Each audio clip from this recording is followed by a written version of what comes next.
जय हिंद, वंदे मातरम। दोस्तों, मैं मिहिर त्रिवेदी स्वागत करता हूं आपका। शुरू करते हैं आज के डिफेंस समाचार को। दोस्तों, डिफेंस एक्विजिशन काउंसिल ने आज एक के बाद एक बड़े फैसले लिए हैं और भारत की रक्षा क्षमताओं को बढ़ाते हुए डीएसी ने 54,000 करोड़ रुपए से अधिक के प्रस्तावों को मंजूरी दी है। और ये जो प्रस्ताव है उनमें 1350 हॉर्स पावर इंजन T-90 टैंकों के लिए होगा।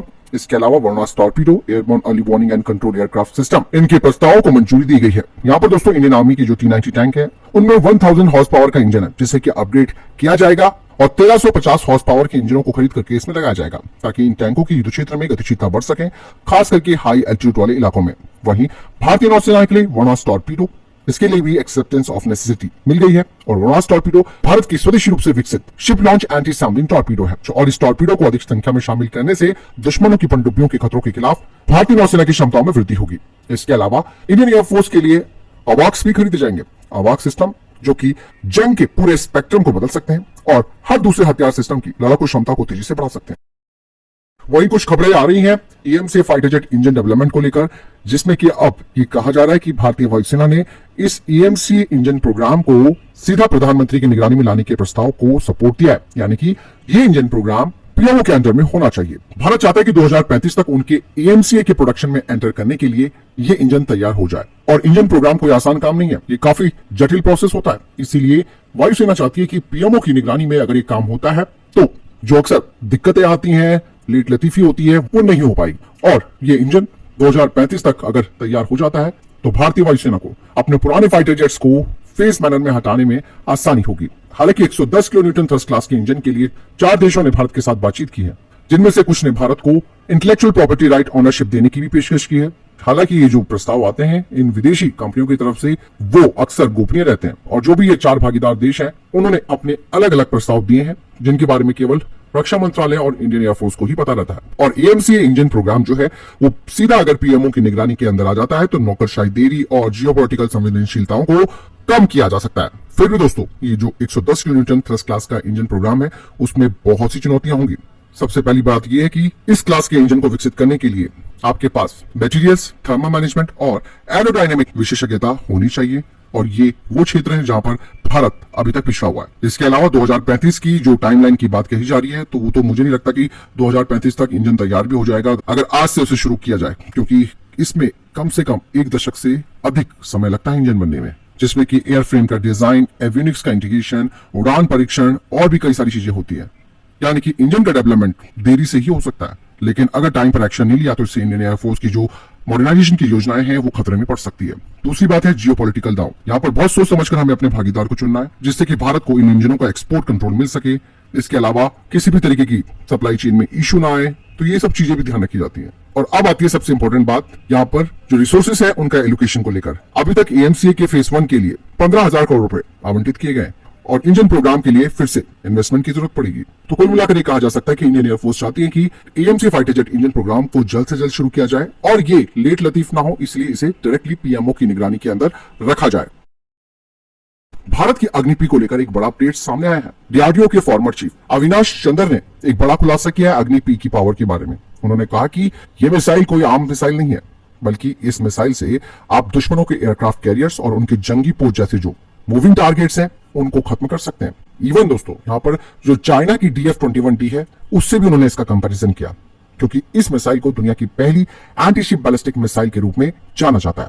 हालांकि अग्नि-P के बारे में उन्होंने कहा कि ये भारत की मिसाइल टेक्नोलॉजी में एक बड़ी छलांग मानी जा सकती है, जिसकी रेंज 1000 से 2000 किलोमीटर के बीच है और ये अग्नि सीरीज में सबसे हल्की बैलिस्टिक मिसाइल है। आपको बता दें कि उन्होंने DRDO प्रमुख के रूप में अपने कार्यकाल के दौरान इस मिसाइल प्रोग्राम को एक शेप देने में बड़ी भूमिका निभाई थी। अग्नि-P की जो रेंज उन्होंने बताई है 1 से 2000 किलोमीटर के बीच, ये रेंज जो है वो भारत को हिंद महासागर क्षेत्र और उससे आगे के महत्वपूर्ण क्षेत्रों को कवर करने में बड़ी मदद करेगी। साथ ही दोस्तों, अविनाश जी ने भारत की अग्नि-P और चाइना की DF-21D की तुलना कुछ इस तरीके से की है, जिसमें उन्होंने कहा कि इन दोनों ही सिस्टम के बीच टेक्नोलॉजी समानता भी है। उनकी DF-21 की रेंज 18 से 2500 किलोमीटर के बीच है। हालांकि चाइना का जो टारगेट है वो अमेरिकी विमान वाहक पोतों को निशाना बनाने की है, लेकिन भारत की जो अग्नि-P है वो भारत के तटों के करीब नौसैनिक खतरों के लिए काउंटर के रूप में डिप्लॉय की जा सकती है। कैबिनेट कमेटी ऑन सिक्योरिटी ने दोस्तों भारतीय सेना के लिए 327 ATAGS की खरीद को मंजूरी दे दी है। हालांकि काफी लंबे वक्त से ही कहा जा रहा था कि ये ऑर्डर कब दिया जाएगा, कब भारतीय सेना को स्वदेशी ATAGS मिलेंगे, लेकिन अब इस बात से पर्दा उठ चुका है। और कैबिनेट कमेटी ऑन सिक्योरिटी ने 7,000 करोड़ रुपए के इस सौदे को मंजूरी दे दी है। ATAGS जिनकी मारक क्षमता 45 से 48 किलोमीटर के बीच है। इसके अलावा इस खरीद में दोस्तों 327 गन टोइंग व्हीकल्स भी शामिल है। DRDO के द्वारा डिजाइन और विकसित की गई 155 mm बटे 52 कैलिबर ATAGS का उत्पादन भारत फोर्स और टाटा एडवांस सिस्टम के द्वारा किया जाएगा। L1 सबसे कम बोली लगाने वाला बनने के बाद भारत फोर्स 60% तोपों का निर्माण करेगा और बाकी 40% टाटा के द्वारा प्रोडक्शन किया जाएगा। और CCS की मंजूरी मिलने के बाद अब ATAGS का जो सौदा है वो इसी वित्त वर्ष यानी कि फाइनेंशियल ईयर में हो जाएगा। और यही नहीं दोस्तों, ये ऑर्डर यही नहीं रुकने वाला, बल्कि इसका ऑर्डर और दिया जा सकता है, क्योंकि भारतीय सेना को 1580 ऐसी गन्स की सख्त जरूरत है और आगे इनके एडवांस वेरिएंट को भारतीय सेना शामिल करेगी। और आपको बता दें कि ATAGS का तो भारत को एक्सपोर्ट ऑर्डर्स भी मिले हैं। ATAGS का डेवलपमेंट 2013 में शुरू हुआ था। इसने कई सालों तक इसके परीक्षण चलते रहे, लेकिन फाइनली आज वो दिन आ गया जब इस स्वदेशी हथियार के लिए मंजूरी मिल गई है। और दूसरी तरफ DAC के द्वारा इंडियन एयरफोर्स और भारतीय सेना के लिए 250 ब्रह्मोस मिसाइलों के लिए 20,000 करोड़ रुपए के मेगा कॉन्ट्रैक्ट को अब मंजूरी दी जाएगी। उम्मीद है कि 800 किलोमीटर रेंज की ये मिसाइल इंडियन आर्म फोर्सेस की क्षमताओं को काफी हद तक बढ़ा देगी। पारस डिफेंस एंड टेक्नोलॉजी लिमिटेड को सेंटर फॉर हाई एनर्जी से लगभग 142.31 करोड़ रुपए का ऑर्डर मिला है, जिसका उद्देश्य मोबाइल प्लेटफॉर्म पर लेजर सोर्स मॉड्यूल का डेवलपमेंट और बीम कंट्रोल सिस्टम यानी कि BCS के साथ एकीकरण यानी कि इंटीग्रेशन करना है। और ये anti drone anti missile application के लिए हाई पावर लेजर सिस्टम के ऑर्डर का एक प्रमुख हिस्सा है। वहीं DRDO ने अब phase 2 ballistic missile defence long range interceptor AD1 के लिमिटेड सीरीज में प्रोडक्शन शुरू कर दिया है और अब इस लिमिटेड प्रोडक्शन के और भी एक्सटेंसिव ट्रायल्स किए जाएंगे। बता दें कि AD1 की दोहरी क्षमताएं होंगी, मतलब साफ है कि ये लॉन्ग रेंज मॉफ कैपेबल बैलिस्टिक मिसाइल्स को 5,000 किलोमीटर के अंदर इंटरसेप्ट कर सकती है और साथ ही साथ हाइपरसोनिक ग्लाइड वाहनों को भी। इसके अलावा ये मिसाइल जो दुश्मनों के एयरक्राफ्ट हैं उन्हें थिएटर एयर डिफेंस जोन में इंगेज कर सकती है और इससे भारतीय वायुसेना का जो एयर डिफेंस आर्किटेक्चर है वो और ज्यादा मजबूत हो जाएगा। वहीं भारतीय नौसेना अब एरियल रिफ्यूलिंग एयरक्राफ्ट के लिए जल्द ही एक रिक्वेस्ट फॉर इंफॉर्मेशन जारी करने वाली है, क्योंकि भारतीय नौसेना को पता है कि अगले 2 दशकों में उनके फाइटर जेट की संख्या 45 यूनिटों से बढ़कर 150 तक हो जाएगी। इसीलिए नौसेना अपनी मिड एयर रिफ्यूलिंग क्षमताओं को बढ़ाना चाहती है और इंडियन एयरफोर्स पर अपनी निर्भरता को कम करना चाहती है।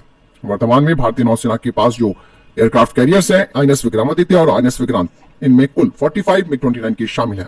लेकिन आगे भविष्य में 26 राफेल M फाइटर जेट्स भी आ जाएंगे और TEDBF का भी प्रोग्राम शुरू हो रहा है। 2030 तक ये भी इंडियन नेवी में शामिल होने लग जाएंगे। हालांकि जो रिक्वेस्ट फॉर इंफॉर्मेशन है उसके बारे में कोई जानकारी सामने नहीं आई है, लेकिन ये कहा जा रहा है कि जो उम्मीदवार है इसमें वो है एयरबस का A330 multi role tanker transport. वहीं दोस्तों भारत में फ्यूज के सबसे बड़े निर्माता के रूप में जाने जाने वाली company Sandeep metal craft private limited ने अपनी उत्पादन क्षमताओं को बढ़ा दिया है। दरअसल उनको महत्वपूर्ण रूप से एक्सपोर्ट ऑर्डर्स मिल रहे हैं, जिस वजह से उन्होंने अपना प्रोडक्शन डबल कर दिया। महाराष्ट्र के नागपुर में इस कंपनी का हेड ऑफिस है और इस कंपनी को अमेरिका, इटली, जर्मनी, ब्राजील सहित अंतर्राष्ट्रीय बाजारों से एडवांस फ्यूज सिस्टम के ऑर्डर्स मिले हैं। खास करके मोटार और 155 M आर्टिलरी शेल की मांग को डिमांड में तेजी से वृद्धि को देखते हुए अब सैकड़ों हजारों की संख्या में उनको ऑर्डर मिले हुए हैं। तो ऐसे में ये जो कंपनी है वो अपनी स्थिति को यहाँ पर मजबूत कर रही है। और इस कंपनी के द्वारा जो सबसे इंपॉर्टेंट फ्यूज है वो है फ्यूज 447, जो कि अपनी वर्सेटिलिटी और इफेक्टिवनेस के लिए जाना जाता है। जहां भारत अमेरिका से MQ-9 ड्रोन्स लेने वाला है, तो वहीं एक और खबर फिर से इस MQ-9 को मार गिराने को लेकर आई है। लेबनान में हिजबुल्लाह ने अमेरिका के इस ड्रोन को फिर से मार गिराया है और ये अब 16वां अमेरिकी MQ-9 ड्रोन है जिसे यमन में गिराया गया है। और इसी महीने दोस्तों एक और ड्रोन इनका गिराया गया था, वो भी MQ-9 रीपर था। भारत को इससे टेंशन इसलिए बढ़ रही है क्योंकि हम तो भैया यही खरीद रहे हैं इनसे। पता नहीं दोस्तों, समझ में नहीं आ रहा कि भारत क्या स्ट्रैटेजी के साथ ये सब देखते हुए भी इतने महंगे ड्रोन्स को खरीद रहा है। अगर ये पैसा हम अपने रिसर्च एंड डेवलपमेंट में लगाते, इन्वेस्टमेंट करते अपने देश में, तो शायद हम इनसे बेहतर ड्रोन बना सकते थे, लेकिन क्या करें। वही दूसरी तरफ दोस्तों भारत में लगातार इस तरीके के लोग बढ़ते जा रहे हैं जो कि भारत की राष्ट्रीय सुरक्षा को खतरे में डाल रहे हैं। हाल ही में भारत इलेक्ट्रॉनिक्स लिमिटेड का एक कर्मचारी बैंगलोर में अरेस्ट किया गया है और इस गिरफ्तार व्यक्ति का नाम है दीप राज चंद्रा। ये आरोपी बैंगलोर में रहता था और ये उत्तर प्रदेश के गाजियाबाद का रहने वाला है। हालांकि और जानकारी सामने आना बाकी है, लेकिन लगाया जा रहा है कि इसने कुछ डेटा जो है, जो इंपॉर्टेंट स्ट्रैटेजिक डेटा है, वो पाकिस्तानी इंटेलिजेंस के साथ शेयर किया है। वही दोस्तों पाकिस्तान को एक बड़ा झटका लगा, बड़ा खुश हो रहा था कि उसको J-35 मिलने वाला है, वो भी चाइना से। लेकिन दोस्तों यहाँ पर एक बड़ा खुलासा हुआ है जिसमें कि पता चल चुका है कि चाइना के एक डिफेंस इंजीनियर ने J-35 का जो क्लासिफाइड डेटा था उसे किसी विदेशी इंटेलिजेंस एजेंसी को बेच दिया है। ये जो चाइनीज डिफेंस इंजीनियर था वो किसी विदेशी इंटेलिजेंस एजेंसी के साथ जुड़ा हुआ था और उसने इस J-35A की जो क्लासिफाइड इंफॉर्मेशन है वो शेयर कर दी है, जिसके बदले में उसे एक मोटा पैसा मिला है। अब यहाँ पर ये भी कयास लगाए जा रहे हैं कि अगर ये सब कुछ हो चुका है तो इससे भारत को एक बड़ा फायदा हो जाएगा, जिससे कि भारत J-35A के बारे में बहुत कुछ जान सकता है और भारत के पास इसे काउंटर करने के लिए जिन काउंटर मेजर्स को तैयार करना है उसके लिए भी समय बच जाएगा। आज के वीडियो में इतना ही। मिलते हैं दूसरी अपडेट के साथ। आपके लिए कमेंट बॉक्स खुला है। वीडियो को लाइक कीजिए, दोस्तों को शेयर कीजिए और चैनल को सब्सक्राइब करना ना भूलिए। जय हिंद।